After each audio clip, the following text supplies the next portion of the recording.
नमस्कार जय जगन्नाथ। चलते सांग मैंने आज बनइबा ओलकोबी कषा जोटा कि खाइबा बहुत ही टेस्टी लगे। फूलकोबी कषा पोटल कषा ठारू आहरी टेस्टी बन बहुत ही बढ़िया लगे। आपण मैंने थोड़े वीडियो को लास्ट पर्यंत देखु।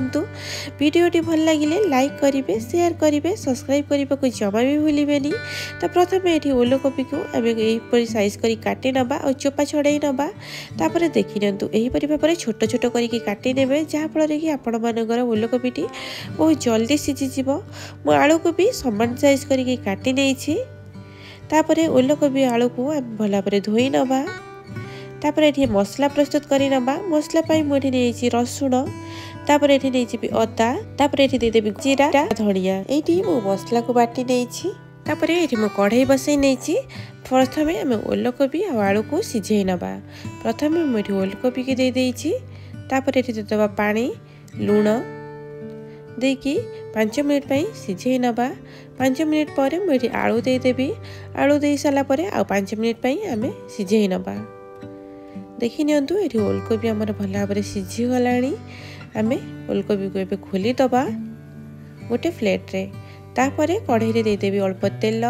तापर तेल देदेवी लुण हलदी देकी भल भाव गोलई नवा। तापर आम ओलकोबी और आलू को भल भाव भाजी नवा लाल करिकी।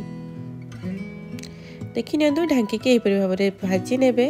आमर ये भजा भल भाव रेडी हो गला। मुझे गोटे प्लेट रे काढ़ी नेबी। तापर देदेवी कढ़ाई रे तेल। तापर देदेवी चीनी जोड़ा कि कलर आसापी।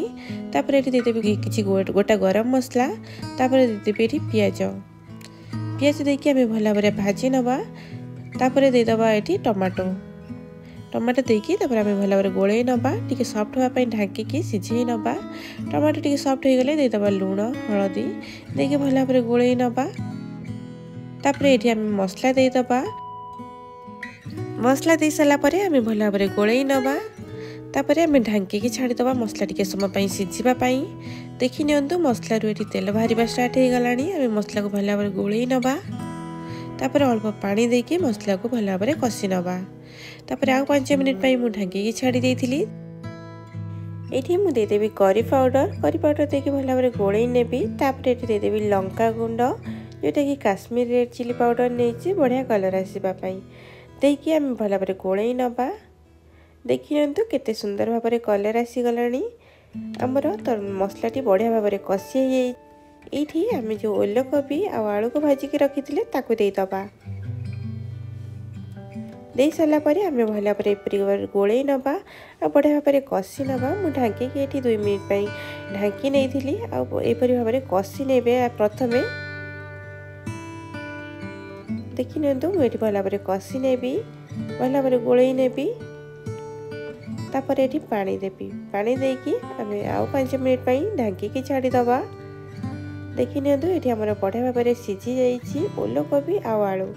ओलकोबी जेहेतु आमर को अधिक टाइम लगी था सीझापी मुझे प्रथम किसी समय सीझे नहीं, जहाँफल कि आम तरकारी बहुत जल्दी सीझीज आ बहुत बढ़िया टेस्ट आसो। आपण मैंने थे यहीपरी भाव में बनातु खातु।